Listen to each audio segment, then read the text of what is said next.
etcétera, no tenemos por qué estarnos desgastando pensando en el sodio, y al contrario, si soy un deportista o tengo deportistas que sudan demasiado, o sea, es importante, ellos van a tener mucha pérdida de sodio. Y el ejemplo más claro que van a tener, ¿cómo voy a saber? Es, por ejemplo, si se van a correr con una ropa oscura o se van a hacer una práctica deportiva con ropa oscura o una clase y sudas, la pones a secar esa ropa y vas a ver cómo quedan las famosas líneas blancas de sal, y eso simple y sencillamente es sodio, es el grado de deshidratación. Y cuando llegamos a un grado de que hay mucha sal en una playera, en una blusa, ¿qué pasa? Es porque yo tengo unas pérdidas muy fuertes de sodio, entonces yo tengo que estarlas reponiendo. Por eso es que a veces, la verdad, en lo personal, una postura personal, yo a veces me llama la atención cuando dicen los chavos, o le metemos a los chavos que no deben de comer nada de sal, o sea, yo creo que es analizar, como les digo, hay deportes en donde pues sí se tienen que cuidar, pero tampoco cuidar es en exceso, como puede ser una gimnasia, deportes donde necesitan mantener el peso, pero tampoco es hacer el control de peso adecuadamente, no exhibir, no llevar a un grado de deshidratación y tampoco llevar a un grado donde se vea perjudicada la salud del deportista, y más si es un deportista escolar. Bien, entonces, bien. Y aquí les ponía esta tabla para cerrar este tema, frutas y verduras con alto aporte de agua. Esto lo voy a subir también. Mañana por ahí lo que tenemos pendiente lo voy a subir sin falta. Frutas y verduras con alto aporte de agua, todo esto se lo voy a subir. Si ustedes ven, por ejemplo, yo les mencionaba, ahorita nos aportan vitamina C la mayoría, y aparte nos hidratan bien, y como la sandía es una fruta que viene muy, muy completa, la piña ni se diga. Aparte de hidratarnos, aparte de darnos vitamina C, nos ayuda mucho a la digestión y todavía nos ayuda a la cuestión de la lucha contra bacterias y contra cuestiones ahí intestinales. Cuando tenemos bichitos, se dice que ahora sí que es un desparasitante natural. Y si nosotros vemos, vienen los porcentajes de agua que tienen. Como verán, la sandía es de las que tiene más alto, y en las verduras, como sabemos, el pepino, pero aquí, por ejemplo, un consejo que les voy a dar, siempre que coman verduras, por ejemplo, la zanahoria, el pepino, es mejor comer ese tipo de verduras, es mejor comerlas ahora sí que crudas y con cáscara, porque por ejemplo el pepino verde, la cáscara trae mucha fibra, y normalmente nosotros muchas veces los pelamos y ahí se pierden nutrientes, entonces la fibra nos ayuda también a la digestión. Entonces yo creo que vamos a comer un aporte muy completo. Bien, con esto cerramos el tema de hidratación. Voy a pasar al siguiente porque el problema son los tiempos, si no, no me alcanza el tiempo. Espérame tantito.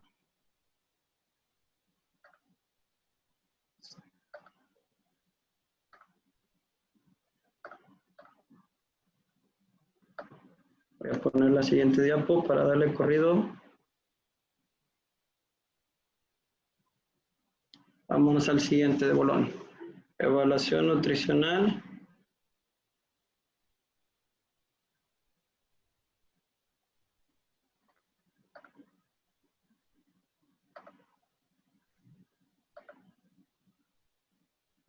¿Andas por ahí, Tere o Ray?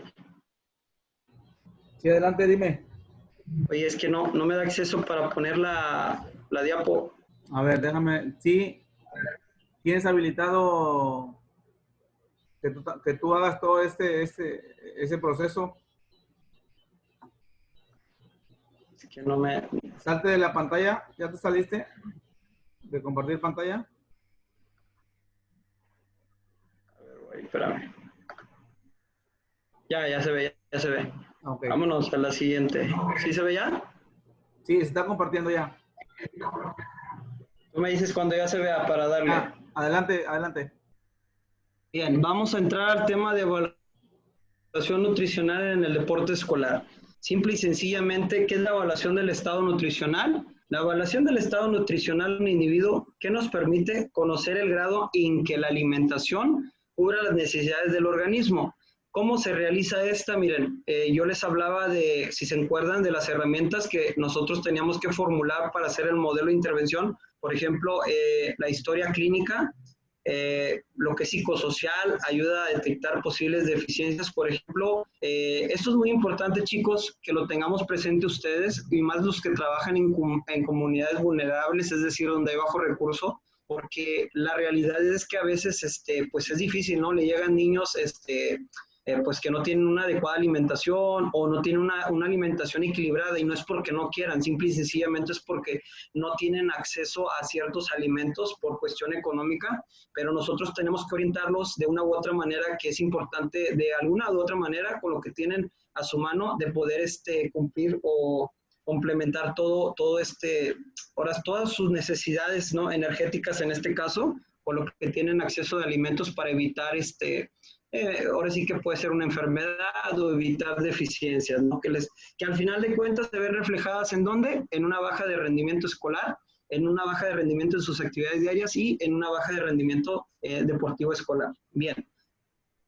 ¿Qué herramientas podemos usar para la evaluación? Historial clínico nutricional. ¿Qué es esto? Miren, simple y sencillamente, esto es muy importante porque a veces nosotros, los que hemos trabajado o hemos llevado representativos o algún atleta a los juegos escolares, a veces decimos, ¿para qué quieren tantos papeles, va? Pero ahí piden siempre el famoso certificado médico, y créanme que sí es muy importante.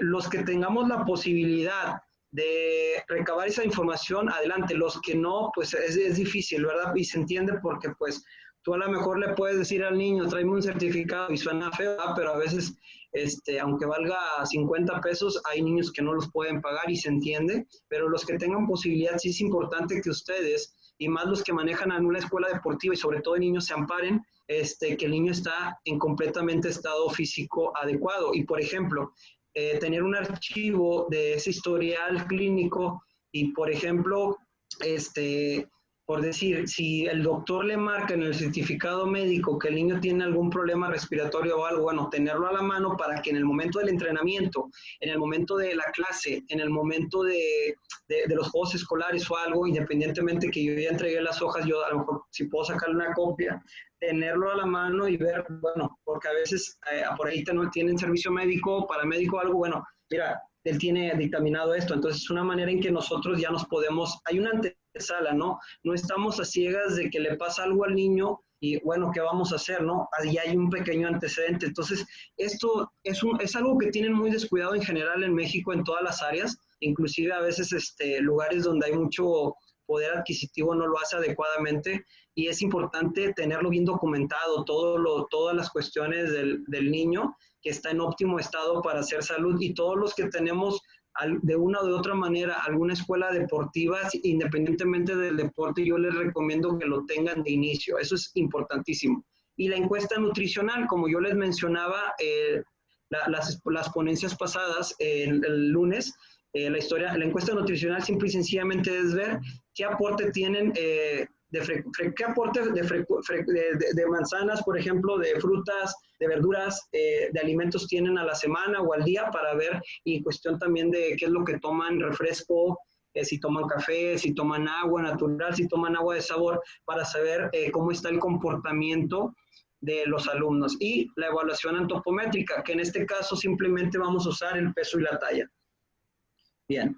El control de peso corporal como factor determinante en el rendimiento deportivo escolar y prevención de enfermedades. Ahorita sobre todo le pongo los dos apartados, rendimiento y prevención de enfermedades, porque si recuerdan nosotros somos de los países con mucho mayor índice de obesidad y sobre todo en niños. Entonces, nosotros como educadores físicos, por educadores físicos incluyo todo, entrenadores, profesores de educación física, nutriólogos, etcétera. Yo lo denomino así, educadores físicos. Nosotros tenemos la obligación de la promoción de buenos hábitos. La promoción, como les digo, no es que nosotros vamos a cambiar, ¿verdad? Y vamos a hacer cosas nuevas, no, pero sí vamos a promover hábitos saludables, y que es promover la cultura de que esa gente sedentaria, tratar, ¿verdad? De que se muevan tantito aunque sea. Bien, ¿qué es el peso corporal? Simple y sencillamente es la suma de todos los componentes del organismo y presenta la masa corporal total. ¿Qué entendemos por masa corporal total? Es decir, cuánto pesa el cuerpo enteramente, por decir, cuánto en general, sumando las piernas, los brazos, la pierna derecha, la pierna izquierda, la cabeza, los ojos, todos los órganos internos, etcétera, todo todo en un todo. Eso es el peso corporal, simple y sencillamente es la suma de todo. ¿Por qué es importante conocerlo? Nos permite conocer en buena medida el estado nutricional actual del individuo, siempre que lo relacionemos con algunos otros parámetros como sexo, edad, talla y contextura física. ¿Qué es esto? Por ejemplo, nosotros, por ejemplo, podemos hacer una comparación. Tenemos 100 alumnos, por ejemplo, en una escuela, ¿no? Le damos clase a 100 alumnos. De esos 100 alumnos, la media de peso, que ahorita lo vamos a ver, por ejemplo, anda a lo mejor en 50 kilogramos, un ejemplo, no es un ejemplo vago. ¿Sabes qué? ¿Cómo está el comportamiento de los niños en base a esa media? Por ejemplo, ¿sabes qué? Esa es la media, pero tengo niños que pesan 80 o tengo niños que pesan 20, lo que me dice que algunos a lo mejor están en un super sobrepeso y algunos están con problemas, una delgadez extrema que me pudiera dar un indicador, porque nada es exacto, de que posiblemente hay una malnutrición, una desnutrición en ese tipo de población. Entonces, es como que tengo que hacer una intervención nutricional, como mencionábamos. Mi plan debe de ir orientado a trabajar pláticas donde demos hábitos adecuados para la gente que tiene sobrepeso, pero también para la gente que no está comiendo bien. Entonces, es como yo voy a aterrizar, qué es lo que voy a hacer, cómo voy a actuar. Bien, tipos de peso que existen. Esto es muy importante que ustedes lo tengan presente. El primero es el peso habitual. Es el peso que normalmente tengo en los últimos 6 meses, por ejemplo.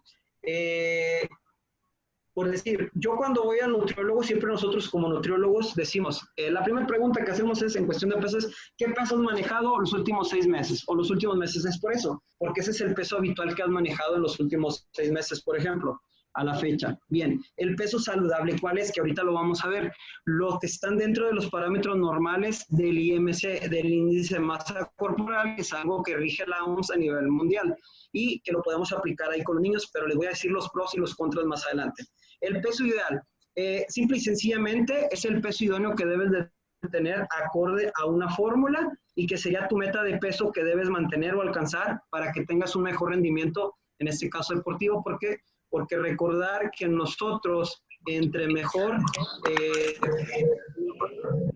control de peso tenemos, somos más ágiles, más hábiles, salvo aquellas actividades deportivas que nos demandan estar en cierto peso, a lo mejor más grueso. Como cuál sería el caso, son pocos, pero por ejemplo podría ser a lo mejor un deporte de combate como el box, hablar de peso completo. Si hablamos de deportes como el karate, también en cierto pesaje. Si hablamos también, por ejemplo, halterofilia, donde a lo mejor yo tengo que tener una estructura gruesa. Entonces ahí es donde hablamos de que, bueno, y vamos a hacer esto, miren, ahí cada quien con yo les puse mi ejemplo para que sepan qué es el peso ideal. De manera general, hombres, estatura por estatura, vamos a multiplicar la estatura, por ejemplo, yo le hice mi ejemplo, un ejemplo, 1,74 por 1,74 por 23 en el caso de los hombres, y me da, por ejemplo, me da, esos son ejemplos, me da esa medida, 69.63 kilogramos, y en mujeres, estatura por 21.5.